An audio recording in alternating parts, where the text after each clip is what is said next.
Bonjour, nous allons continuer nos débats, ou plutôt nos cours, sur un secteur que vous connaissez très bien, mais que beaucoup ne connaissent malheureusement pas assez.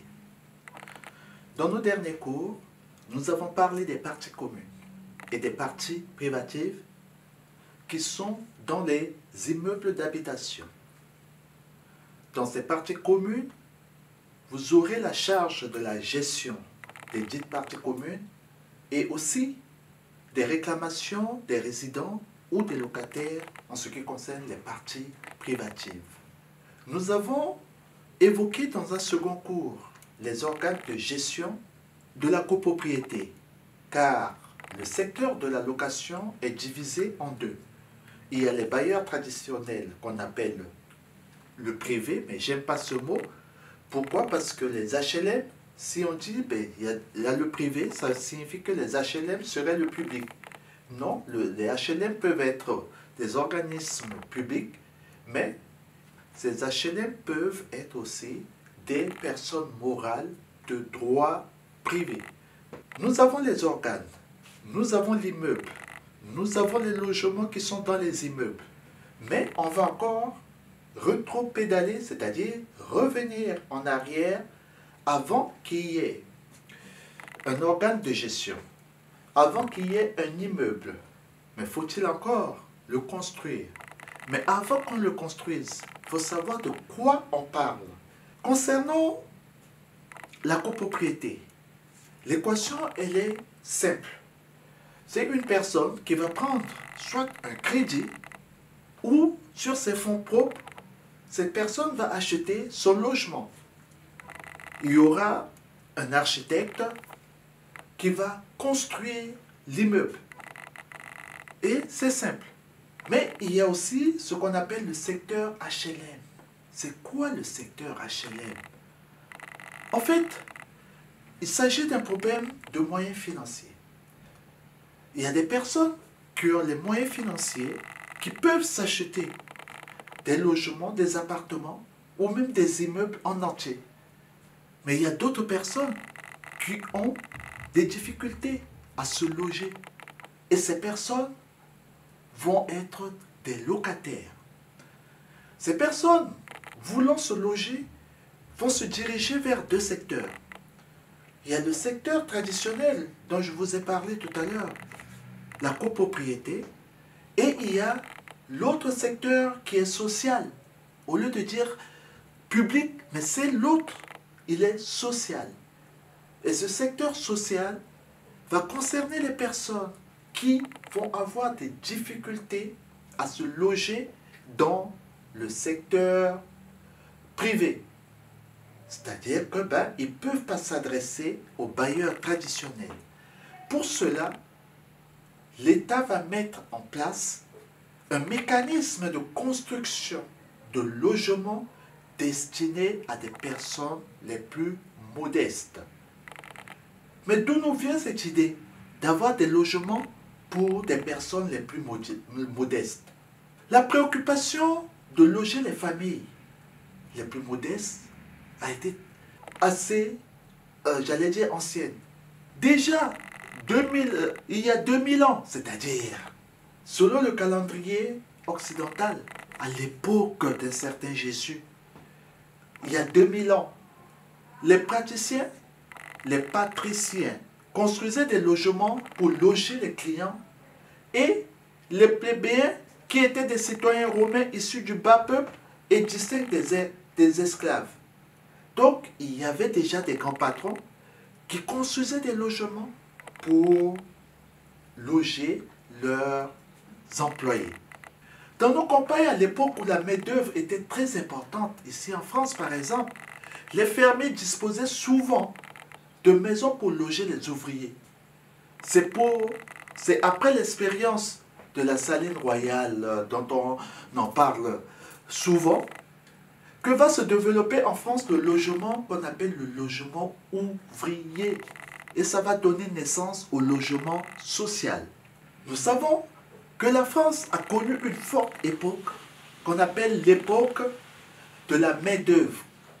où les fermiers disposaient souvent de maisons pour loger les ouvriers. Mais c'est après l'expérience de cette saline royale que finalement le logement social va prendre son essor. Le logement social va naître de l'industrialisation et de l'urbanisation massive du 19e siècle. Les premières initiatives vont être l'œuvre des philanthropes qui sont aussi des patrons avisés. Il s'agit de développer une entreprise, une personne qui va subir l'exode rural, qui va venir de l'île pour travailler à Paris, dans une ferme, c'est un ouvrier, ou dans une industrie. Mais cette personne ne va pas repartir. D'ailleurs, les transports n'étaient pas développés comme en ce moment, de nos jours, je veux dire. Mais même si c'était le cas, quitter l'île ou quitter Nantes tous les matins pour venir travailler à Paris, repartir, c'est un peu difficile. Pour avoir une certaine attractivité, les patrons vont construire des logements pour que les ouvriers puissent habiter pas trop loin de leur lieu de travail. C'est comme ça que va naître l'idée des logements sociaux. Après, au début, on ne parlait pas de HLM. On parlait de habitation bon marché, HBM. Dans la longue marche de la production des logements sociaux, il va y avoir plusieurs lois. L'État va tâtonner depuis la première loi, qu'on dit la loi Silfried, jusqu'à la loi Dallot. Dès la fin de la guerre, il faut dire que le problème des logements sociaux, c'était quoi? Le problème qui se posait à la France, par exemple, ou à d'autres pays, c'était la reconstruction parce que tous les bâtiments étaient détruits. Les personnes étaient dans la rue. Les hivers étaient rudes. Même si aujourd'hui, l'abbé Pierre, il est décrié, mais souvenons-nous de son appel, de son cri, en 1954, lorsque une femme mourait au mois de février du fait du grand froid de l'hiver qui était assez rude. Donc, l'État va prendre en main le secteur du logement social en faisant construire effectivement des bâtiments, des immeubles pour loger ces personnes qui sont défavorisées. C'est quoi un logement social? Le logement social, c'est un logement destiné à la suite d'une initiative publique ou privée à des personnes à revenus modestes. C'est ce que nous avons dit. C'est des personnes qui auraient des difficultés à se loger sur le marché privé. L'expression va servir à désigner le secteur économique constitué par ce marché de l'immobilier et les politiques d'économie sociale qui président à son administration. Donc, on va juste remonter aux années 90 où les organismes d'HLM vont rénover leur patrimoine ancien et la mise en norme, ce qui va redonner vie à une nouvelle image des quartiers. Les barres d'immeubles qu'il y avait avant et qui donnaient une image assez lugubre des villes. Ces barres vont être détruites pour laisser place à de nouvelles constructions. Les logements sociaux, bien sûr, ça ne pousse pas comme des champignons. Il faut de l'argent. Le nerf de la guerre, il faut de l'argent. Et cet argent, on va trouver où? Cet argent, c'est ce qu'on appelle le financement des logements sociaux. Comment on va financer les logements sociaux? Comment on va les construire? Donc, la réalisation des logements sociaux peuvent être financés par de nombreux acteurs. Ces acteurs vont être l'État, les collectivités territoriales, c'est-à-dire les régions, les départements, les agglomérations, les communautés d'agglomération, les communes. Il y a aussi un acteur principal qui est la caisse de dépôt et de consignation. Le logement social va être aussi financé par ce qu'on appelle l'action logement, c'est-à-dire c'est un organisme, lorsque vous travaillez, cet organisme est chargé de collecter des fonds sur le versement des employeurs, 1% versé par les employeurs pour financer la construction des logements sociaux. Ou ça peut être le bailleur lui-même sur ses fonds propres. Il faut dire que c'est le logement social, mais en réalité, il y a aussi des bénéfices. Il y a des sociétés qui vont faire des bénéfices et de par ces bénéfices, ils vont puiser dans leur propre caisse, dans leurs bénéfices pour construire des logements sociaux. Lorsque ces logements vont être construits, vous voyez qu'il y a plusieurs acteurs. Mais ces acteurs, pourquoi ils financent les logements sociaux? Parce que à la mairie, il y a par exemple des personnes qui vont être dans la rue. Donc la mairie va avoir ce qu'on appelle un contingent, c'est comme un gâteau. Il y a plusieurs parts. J'ai donné l'argent, ou la commune a donné un terrain, a mis à la disposition de la société d'HLM un terrain pour construire. Et comme la construction a eu lieu, qu'est-ce qui va se passer? Quand vous construisez, voilà ma part, je vais loger des familles qui sont défavorisées, par exemple, des mères, des familles monoparentales, par exemple, des mères seules, des personnes qui sont au RSA, des personnes qui ont de grosses difficultés. C'est pour ça que certaines personnes s'adressent à la mairie et la mairie va leur attribuer des logements. Nous avons dit qu'il y a aussi le financement par le 1% patronal, c'est-à-dire les employeurs qui vont verser 1% de façon à ce que des logements soient construits. Donc, de ces logements qui sont construits, ils ont aussi leur part pour loger leurs salariés. Imaginons vous travaillez pour n'importe quelle enseigne, je vais dire par exemple Lidl, et que Lidl verse le 1% patronal, mais malheureusement vous habitez à Saint-Denis et Lidl est à Versailles. Vous traversez tout Paris, toute l'île de France pour aller au travail. Alors Lidl va vous proposer, sur le 1% patronal, va vous proposer un logement plus près du lieu où vous travaillez. La préfecture aussi va mettre la main à la poche pour la construction des logements sociaux. Il va y avoir plusieurs mécanismes. Mais on a parlé de ces financeurs. Dans ces financeurs, il y a ce qu'on appelle le plus gros lot, c'est la caisse de dépôt et des consignations. C'est quoi la caisse de dépôt et des consignations? C'est une grande banque, la Banque de l'État. Dans ce dispositif, la caisse de dépôt va occuper une place centrale, puisqu'elle concourt à hauteur de 70% du financement des logements sociaux grâce aux sommes que nous déposons sur le livret A. Parce que quand vous déposez de l'argent à la banque, l'argent n'est pas mis dans un coffre et ça vous attend. Cet argent-là va travailler en attendant.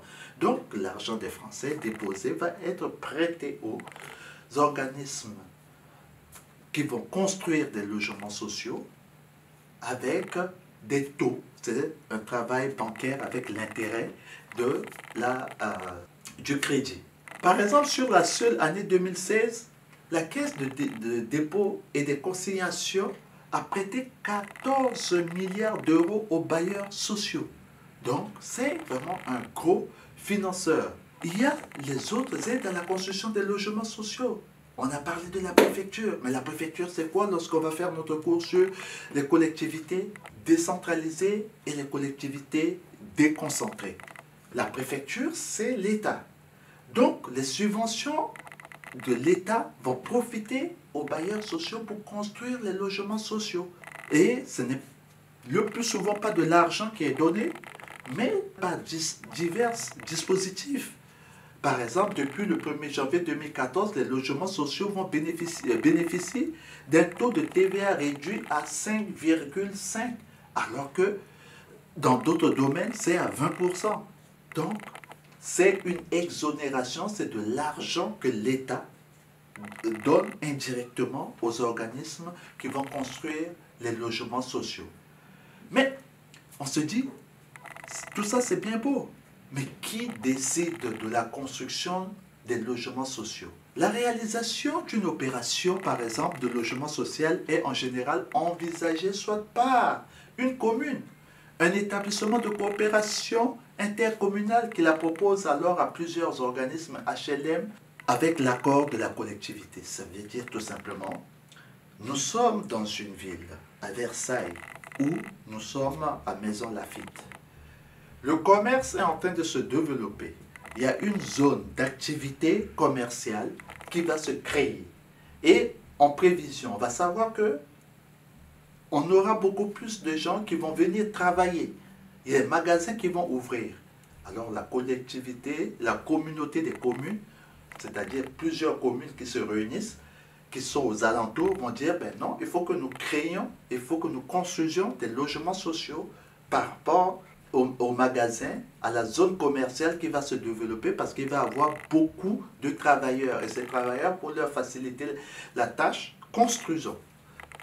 À partir de là maintenant, la commune va donner un terrain.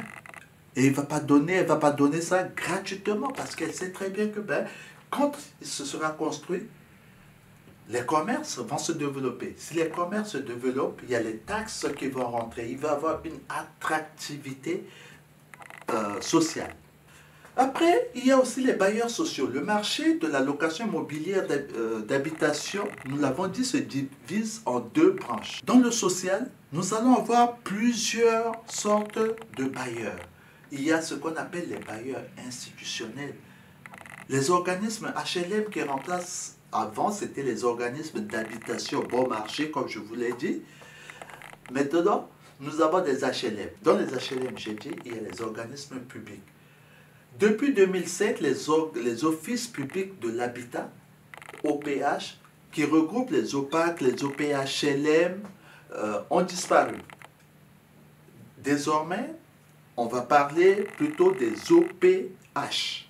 Ces OPH qui ont remplacé les OPAC, les OPHLM, sont des organismes qui dépendent le plus souvent des collectivités territoriales. Nous avons aussi les sociétés d'économie mixte qu'on appelle les SEM, qui sont des sociétés publiques à capital mixte, privé et public, c'est-à-dire que il y a l'État qui va intervenir et qui va aider aussi certaines entreprises à construire des logements sociaux. Après cela, nous avons les organismes sociaux privés. Pourquoi privé? Pourquoi une personne privée va s'occuper des logements sociaux? Ben, c'est parce que les besoins sont énormes. Et l'État se dit, je vais me détourner de ce secteur-là, c'est plus facile de laisser aux sociétés privées de construire des logements, de les mettre en location. Mais mettre en location, ça signifie aussi pour eux accepter une convention entre eux et moi. Lorsqu'on va signer la convention, vous ne dépassez pas un plafond de loyer. Donc ces organismes vont accepter et vont construire effectivement des logements sociaux.